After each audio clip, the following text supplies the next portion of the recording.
Following the conclusion of President Ferdinand Marcos Jr.'s State of the Nation address, several key social issues were highlighted during his speech. After more than an hour of discussing the country's most pressing concerns, we took to the streets to find out how the public received the president's message. Among the public's top concerns are the high cost of basic commodities, electricity, and water, which they hope the government will address. Others called for lower fuel prices, higher wages for workers, and measures to help improve their quality of life. Respondents also expressed their hope for a more stable economy and better healthcare and education services. However, many of the people we approached declined to speak on camera. Some said they did not watch the SONA or were no longer interested in the president's address. Meanwhile, others expressed support for the priorities and commitments outlined by the president during his State of the Nation address.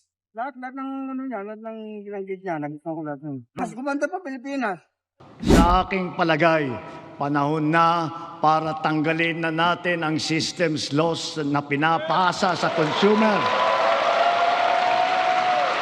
Meanwhile, Tatay Joy said he has mixed views on the president's proposal to remove system loss charges from electricity bills. He also said he hopes anyone found responsible for corruption in the current administration will be held accountable. Maganda, kaso gawin niya muna bago sila magsalita. Kasi puro tokis, walang aksyon.